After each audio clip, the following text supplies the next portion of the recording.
ఓం తపోనిష్టాగరిష్టాయ తపోవనవిహారిణే విశుద్ధజ్ఞానరూపాయ ప్రేమదేవాయ తే నమః. ఓం బ్రహ్మచారి మహర్షి సద్గురు శ్రీ శ్రీ శ్రీ ప్రేమానంద స్వామి తపోవనము ఆశ్రమము సంస్థాపకులు, సనాతన ధర్మ సమాజము వ్యవస్థాపకులు, బ్రహ్మచారి మహర్షి సద్గురు శ్రీ శ్రీ శ్రీ ప్రేమానంద స్వామి గురుదేవుల పాదపద్మములకు సాష్టాంగ నమస్కారములు.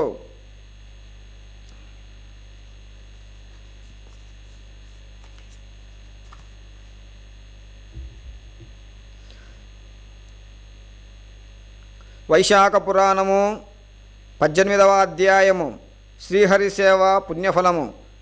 ఈ వైశాఖ మాసమునందు అనగా సూర్యుడు మేషరాశిలో ఉండగా ప్రాతకాలమునే లేవాలి, చన్నీటి స్నానం చేయాలి, విష్ణుమూర్తిని భక్తితో భజించాలి, పూజను చేయాలి, విష్ణు కథలను హరికథలను పురాణ శ్రవణములను వినాలి, హరినామ సంకీర్తనలను చేయాలి.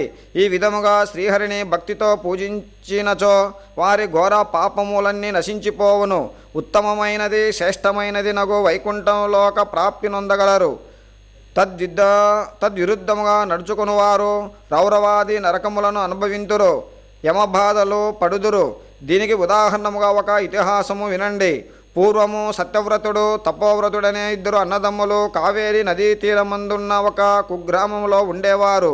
వీరి తల్లిదండ్రులు చిన్నతనమునందే పోవుటచే బంధువుల ఇంట పెరిగారు. పెద్దవాడైన సత్యవ్రతుడు నిత్యము శ్రీహరి ధ్యానమందే ఉండేవాడు. శ్రీహరికి పూజలు వ్రతములు చేయుట, పురాణ శ్రవణము చేయుట, భక్తితో భజించుట మున్నగు వానితో కాలము వెళ్ళబుచ్చేవాడు. జ్ఞానము ఆర్జించి దానిని పదుగురికి పంచిపెట్టేవాడు. పురాణ కథలు చెప్పేవాడు. రోజంతా శ్రీహరిని సేవిస్తూ శ్రీహరి నామస్మరణలో ఉండేవాడు. సత్యవ్రతుడు సదా శ్రీహరిని సేవించుట వలన విశేష ప్రజ్ఞావంతుడయ్యాడు. శ్రీహరి కృప వలన అతని ఘోర పాపములన్నీ నశించిపోయాయి. వాని మనస్సంతయు పరబ్రహ్మస్వరూపుని వీక్షించాలనే తపనతో ఉండేది. సత్యవ్రతుడు జ్ఞానవంతుడగుటచే సదా శ్రీహరినే పూజిస్తూ ఆయన ధ్యానమునందే గడిపేవాడు. సత్యవ్రతుని తమ్ముడగు తపోవ్రతుడు మాత్రం దీనికి పూర్తి భిన్నముగా ఉండేవాడు. తపోవ్రతునికి శ్రీహరి పూజలన్నా భక్తి భజనలన్నా పురాణ శ్రవణాదులన్నా గిట్టేది కాదు. శ్రీహరిని పూజింపక భక్తి తత్పరత లేక కాలం వ్యర్థబుచ్చేవాడు. పురాణ కథలను వినేవాడు కాడు. గర్వంతో ప్రవర్తించేవాడు. అన్న ఎంత బ్రతిమాలినా శ్రీహరిని నోరారా పిలిచేవాడు కాడు.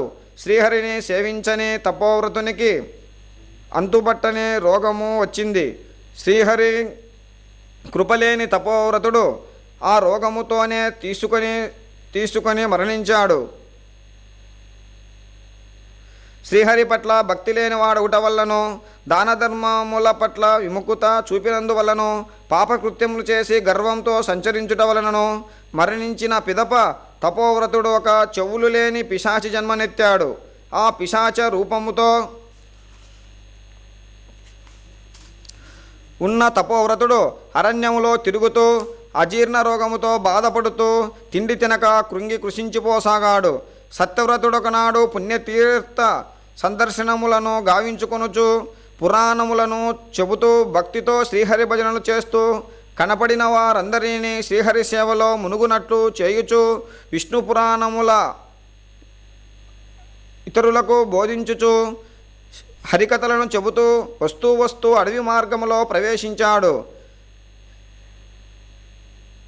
శ్రీహరి వ్రత దీక్షాపరుడకు అన్నగారిని చూడగానే పిశాచ రూపములోనున్న తపోవ్రతుడు నమస్కరించాడు.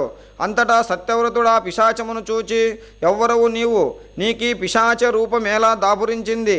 నీ వృత్తాంతమంతయు నా కెరింగింపుము అని అడిగాడు.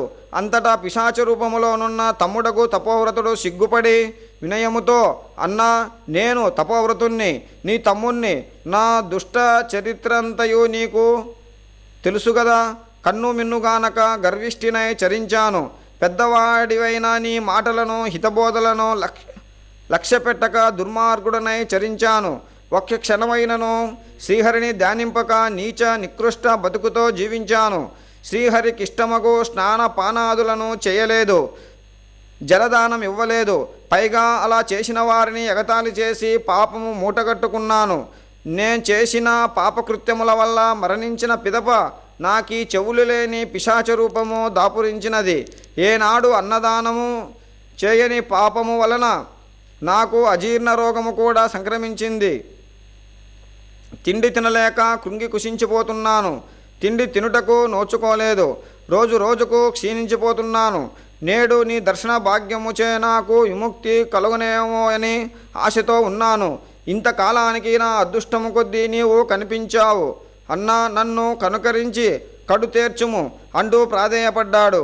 తమ్ముని స్థితికి అన్నగారైన సత్యవ్రతుడు దయదలచి, తమ్ముడా, తపోవ్రత, ఎంతటి వాడివైనా శ్రీహరిని మరవరాదు.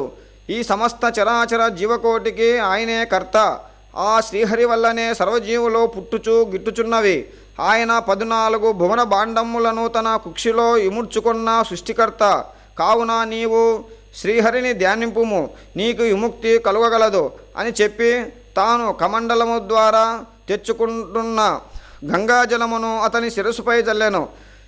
శ్రీహరి కృప వలన పిశాచ రూపములోనున్న తపోవ్రతుడు తన నిజ రూపమును పొందెను. పిమ్మట అన్నదమ్ములిద్దరూ శేష జీవితమును శ్రీహరి సేవలో గడిపి ముక్తి నొందారు. వైశాఖ పురాణము 18వ అధ్యాయము సమాప్తము. ఓం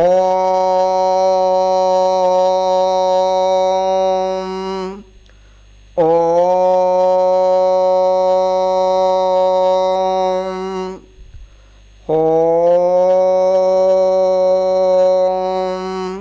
ఓం సహనావవతో సహనౌ భునక్తో సహ వీర్యం కరవావహై తేజస్వినావదీతమస్తు మా విద్విషావహై.